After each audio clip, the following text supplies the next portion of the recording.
Everyone, welcome to commerce tutorial. मैं हूं आपकी अपनी होस्ट ज्योति। आज हम कंटिन्यू करने जा रहे हैं 10th की हिस्ट्री का chapter that is nationalism in India. Last session में हमने देखा था कि गांधी जी की सुपरविजन में इंडिया में एक मूवमेंट स्टार्ट हुई थी that is a non cooperation movement. और वो मूवमेंट एक सिर्फ छोटे लेवल में नहीं, बहुत बड़े वर्ल्ड लेवल में डिफरेंट स्टेजेस में डिफरेंट जगह पे उसने अलग अलग बुक टेक इनटू अकाउंट किया था और लोगों ने इस मूवमेंट में बहुत ज़्यादा आगे आके इसमें पार्टिसिपेट किया था। तो हमने कल ये भी देखा था कि जो नॉन कोऑपरेशन मूवमेंट थी वो एक ही स्टेज में टेक इनटू अकाउंट नहीं थी, उसमें डिफरेंट स्टेजेस में अलग अलग इसकी सिचुएशन थी। जैसे कि इसकी सिचुएशन में टाउन में अलग थी, कंट्री लाइन में अलग थी। कंट्री लाइन में हमारे कौन से एरियाज आते हैं? हमारे रूरल एरिया, क्योंकि इंडिया की मोस्ट ऑफ द पॉपुलेशन किस में रहती है? रूरल एरिया में रहती है। तो इसमें क्या जाते हैं हमारे most probably peasants plus tribal peasant. Peasant वो लोग होते हैं जो किस में काम करते हैं? हमारी लैंड्स में काम करते हैं, अंडर द लैंड। ये अपनी लैंड में छोटे फार्मर्स आ जाते हैं जो किसी दूसरों की लैंड में क्या करते हैं? काम करते हैं। अब ट्राइबल लोग कौन से होते हैं? जो कि फॉरेस्ट में रहते हैं। उनके लिए जो फॉरेस्ट होता है, उनका गुरु होता है, वो उसकी पूजा करते हैं, वहीं पे रहती हैं और वहीं पे वो अपना सर्वाइवल करते हैं। और उसके बाद स्वराज इन प्लांटेशन। प्लांटेशन में जो लोग प्लांट्स के एरिया में काम करते हैं, जैसे कि असम की हम एग्जांपल लेते हैं, असम में प्लांटेशन मोस्ट ऑफली पाई जाती है। इन जगहों में क्या नॉन कोऑपरेशन मूवमेंट का क्या रोल था? पहले हम देखते हैं टाउन्स में, सिटीज में मिडलमैन ने मोस्ट प्रोबेबली इसमें टेक इनटू अकाउंट किया था। कल हमने देखा था, छोटा सा इसका सीन डिस्कस किया था कि जो स्टूडेंट्स हैं उन्होंने स्कूल छोड़ दिया था, लायर्स ने अपने कोर्ट छोड़ दिए थे, जितने भी टीचर्स हैं उन्होंने अपना गवर्नमेंट एडमिनिस्ट्रेशन छोड़ दिया था और सारे क्या कर रहे थे? अपने अपने लेवल पे आके नॉन कोऑपरेशन मूवमेंट में क्या करते थे? पार्टिसिपेट कर रहे थे। स्टूडेंट्स अपना स्कूल जाना बंद हो गए थे। इसके बाद फॉरेन गुड्स को क्या कर दिया था? खत्म कर दिया था। क्या फेवर में थे? उन्होंने बाइकआउट कर दिया था फॉरेन गुड्स का। और फॉरेन गुड्स की जगह लिंकर पिकड़ी हो गया था। लिंकर पिकड़ी क्या होता है? ये एक तरह की डेमोन्स्ट्रेशन थी, चाहे हम क्या बोल सकते हैं, एक उसको क्या बोलते हैं, धरना था जो फॉरेन्स के खिलाफ था, ब्रिटिशर्स के खिलाफ था, जो कि वहाँ के जो भी फैक्ट्रीज के लिंकर के मालिक थे उनको फैक्ट्री में एंटर करने नहीं दे रहे थे। और उनके जो फॉरेन क्लोथ्स थे उनको क्या कर दिया था? जगह जगह पे जला दिया गया था। तो उन्होंने बोला था अब हम फॉरेन क्लोथ्स की बजाय कौन सी क्लोथ्स को इम्पोर्टेंस देंगे? अपने इंडियन क्लोथ्स। और उस टाइम पे इंडियन क्लोथ्स किसकी ज्यादा वैल्यू थी? खादी की। और उन्होंने किसको प्रेफर करना शुरू कर दिया? खादी में। जिसके रिजल्ट में 1921 से 1922 लेके जो हमारा वहां का फॉरेन कंट्री का जो क्लोथ का इंपोर्ट था वो 102 करोड़ से कितना रिड्यूस हो गया था? 57 करोड़ हो गया था। लेकिन ये सिस्टम ज्यादा से ना चल रहा। रीजन क्योंकि उस टाइम का जो खादी के कपड़े थे वो बहुत ज्यादा क्या थे? कॉस्टली थे। और जो पुअर लोग थे और जो मिडिल मैन लोग थे वो खादी के कपड़े को प्रेफर नहीं कर पा रहे थे एज रिगार्ड द प्राइसेस। इनके ऑपोजिट जो फॉरेन गुड्स थी जो मशीन से बनाई होती थी वो क्या थी? बहुत ज्यादा सस्ती पड़ रही थी और वो उनको ज्यादा, इसलिए वो खादी के क्लोथ्स को अफोर्ड नहीं कर पाए। और दूसरी तरफ जब उन्होंने ब्रिटिशर इंस्टीट्यूशन को बंद कर दिया था, स्कूल में जाना, अपने बच्चों को बाहर निकाल लिया था, अब बच्चे स्कूल में पढ़े कैसे? अब अगर इंडियन इंस्टीट्यूशन को उस समय इस्टेब्लिश करना इतना इजी नहीं था, एक दो दिन में स्कूल कॉलेज खोलने बहुत छोटा काम तो नहीं था, अगर था भी तो उसमें बहुत ज़्यादा एक्सपेंडिचर लगना था। तो इसीलिए फोर्सफुली उन्होंने अपने बच्चों को फॉरेन इंस्टीट्यूशन में जाके पढ़ने के लिए भेज दिया। ऐसे ही किसी ना किसी रीजन में से अपना सर्वाइव करने के लिए लायर्स ने, गवर्नमेंट टीचर्स ने, हेडमास्टर्स ने वापस के उनके जो गवर्नमेंट स्कूल्स वगैरह थे वो क्या कर लिए? ज्वाइन कर लिए। और उसके बाद आया पीजेंट्स की सिचुएशन। पीजेंट की सिचुएशन में इसमें बड़ी अच्छी एक सिचुएशन बताई हुई है अवध में क्या था? अवध में बाबा रामचरण जी थे जिन्होंने इस मूवमेंट को टेक इनटू अकाउंट किया था। वहाँ की सबसे बड़ी उन्होंने लीड किया था, वहाँ के ये बाबा रामचरण जी लीड थे जो कि एक सन्यासी थे। लेकिन सन्यासी होने से वो पहले क्या थी? फौजी। अब ये फौजी होता है। अब अगर पहले उनसे इस सिस्टम को समझने से पहले अगर आप इनका स्क्रीनशॉट लेना चाहते हैं तो ले सकते हैं। अब ये फौजी हमारा एक न्यू वर्ड है। फौजी क्या होता है?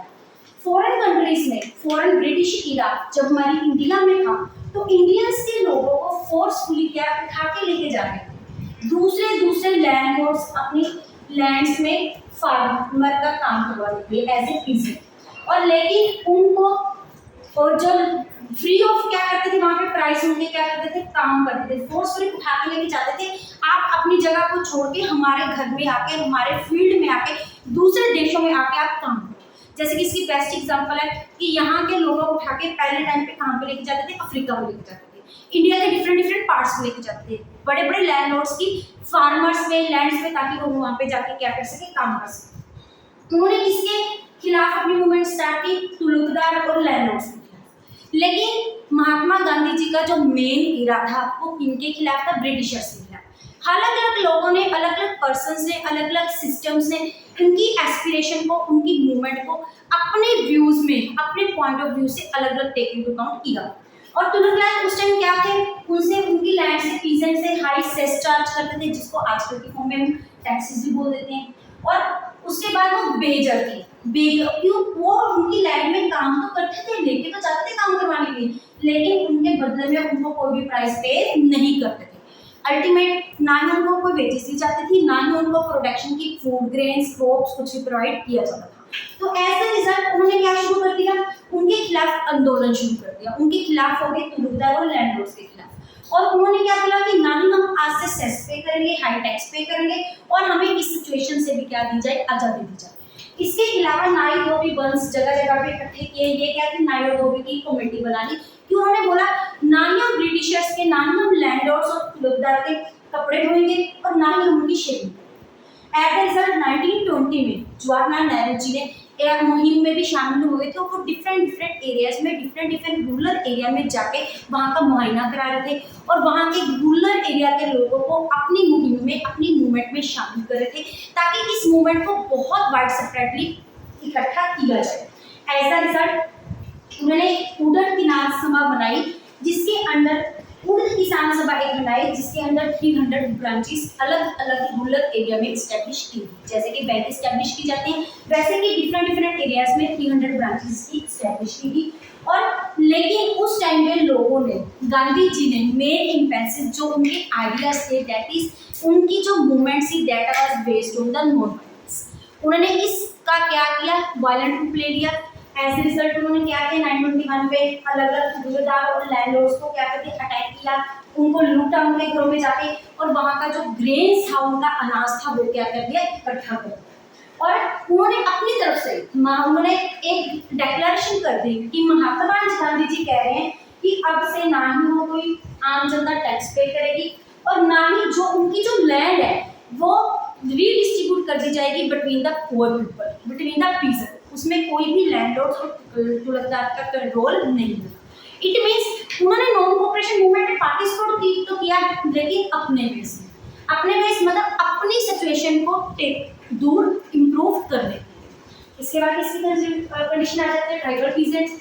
ट्राइबल का हम ऑलरेडी देख चुके हैं, वो लोग जो किसमें रहते हैं, हमारे फॉरेस्ट में रहते हैं। और यहाँ पे आंध्र प्रदेश के गुंडम हिल्स की सिचुएशन है कि वहाँ पे 1920 में कौन सी बात शुरू हो गई थी, गुरिल्ला वार।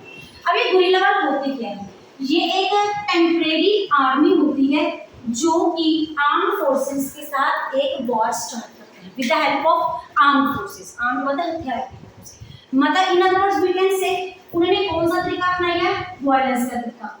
लेकिन उन्होंने ये स्टार्ट क्यों किया, वहाँ पे उन्होंने, वहाँ की गवर्नमेंट ने एक, उस टाइम पे ब्रिटिशर्स ने वहाँ पे एक स्ट्रिक्ट लॉ फॉरेस्ट लॉ पास किया था, जिनके रिगार्डिंग वहाँ के जो ट्राइबल्स थे, ना ही उनको अलाउ था कि फॉरेस्ट में इधर उधर घूम सकते हैं, और ना ही वहाँ अपने कैटल्स को ग्रेजिंग करवाने के लिए लेके जाएंगे, ना ही वहाँ का फ्यूल इकट्ठा करेंगे आग जलाने के लिए, ताकि वो अपना सर्वाइवल करने के लिए खाना वगैरह बना सके, और ना ही वहाँ से कोई फ्रूट्स लेके जाए।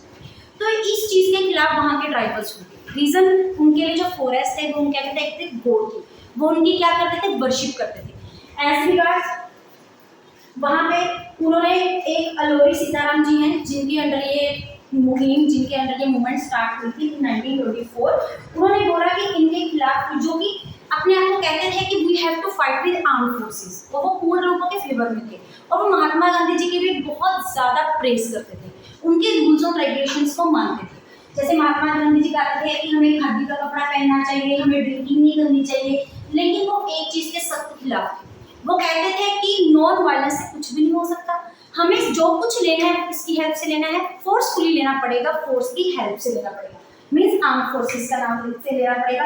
और उन्होंने एक और वहाँ पे ब्रिटिशर्स ने, वहाँ की गवर्नमेंट ने ट्राइबल्स पे बोला था, उन्होंने उनके लिए रोड कंस्ट्रक्शन वहाँ की जो करवा रहे थे वहाँ के ब्रिटिशर्स, और वहाँ पे उन्होंने बोला कि आपने एज ए बेगर काम करना। बेसिक मतलब ऊपर हम ऑलरेडी इसका मीनिंग कर चुके हैं कि लोगों को फोर्सफुली काम में लगाना विदाउट द वेजेस। तो लोग इसके सख्त खिलाफ थे 1924 में से। लेकिन अलोडी सीताराम जी को क्या कर लिया गया, कैप्चर कर लिया गया, मतलब पकड़ लिया गया, और उनके बाद उनको क्या कर दी गई, सेंटेंस को मार दिया गया। लेकिन उसके बाद एक सोशल रिफॉर्मर के नाम पे आज भी उनका नाम क्या है, फेमस है। मीन्स यहाँ पे भी गांधी जी के जो मेन आइडल्स और प्रिंसिपल्स को फॉलो नहीं किया। उसके बाद किसकी कंडीशन आती है, प्लांटेशन। प्लांटेशन उस टाइम पे क्या है, वहां पे एक इनलैंड इमिग्रेशन एक्ट 1859 पास हुआ था, जिनके रिगार्डिंग लोगों को प्लांट्स में, प्लांटेशन में, फील्ड में काम करते इधर उधर घूमने की आज़ादी नहीं थी ना। वो हमेशा वो एक ही जगह पे क्या रहते थे, स्टक रहते थे। इवन एज ए क्या बन गई थी, जेल।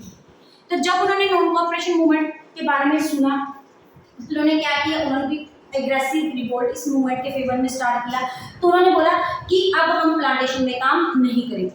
वो अपने प्लांटेशंस की जगह को छोड़ के अपने घर के लिए चले गए, लेकिन वो अपने घर पे नहीं पहुंचे। रीजन, रास्ते में उनको क्या कर गया, जो भी रास्ते में विद्रोह चल रहे थे, जो भी मूवमेंट्स चल रहे थे, उन्होंने उनमें पार्टिसिपेट किया और गवर्नमेंट ने उसको बहुत ज़्यादा मारा, जिसके कारण उनका जो सिचुएशन था तब के तभी खत्म हो गया। लेकिन जो प्लांटेशंस के लोग थे, इंडियंस थे, वो इतने ज़्यादा एक्सक्लूडेड हो गए थे कि उन्होंने सत्तंतर भारत के स्लोगन लगाने शुरू कर दिए in the favour of Mahatma Gandhi.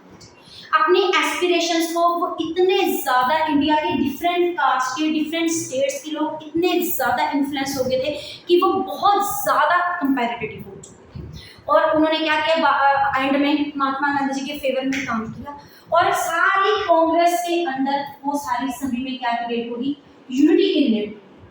लेकिन महात्मा गांधी जी को जैसे कि उन्होंने खिलाफत मूवमेंट को बंद कर दिया था, कॉल ऑफ करना पड़ा था, एटलीस्ट उनको नॉन कोऑपरेशन मूवमेंट भी क्या करनी पड़ी, कॉल ऑफ बंद कर दी थी। उसका रीजन चोरा चोरे का एक सिचुएशन क्रिएट हुई थी 1922 में, जहाँ पे प्रॉपर साइलेंट लोगों में पुलिस ने क्या की, शूटिंग की, उनको तंग किया, उनके ऊपर अत्याचार किया, उनके साथ मारपीट की। उनके बाद इतना ज़्यादा वॉयलेंस क्रिएट हो गया कि महात्मा गांधी डिफरेंट एरियाज के लोगों की कंडीशंस को देख के उन्होंने देखा, वो किसके फेवर में थे, नॉन वायलेंस के फेवर में। तो उन्होंने देखा कि अब ये जो मूवमेंट है ये वायलेंस का रूप ले रही है, तो उन्होंने क्या कर दिया, कोऑपरेशन, नॉन कोऑपरेशन मूवमेंट को क्या कर दिया, कॉल ऑफ कर दिया। यही सारा सिचुएशन है कि कोऑपरेशन मूवमेंट कैसे स्टार्ट हुई और डिफरेंट स्टेजेस में उसने कैसे वर्कआउट। आज का हमारा सेशन इसी के साथ कंप्लीट होता है। अगर आप इनका स्क्रीनशॉट लेना चाहते हैं तो ले सकते हैं। वीडियो अच्छी लगे इसको लाइक करें, ज़्यादा से ज़्यादा शेयर करें, चैनल को सब्सक्राइब करना ना भूलें। Thank you, have a nice day.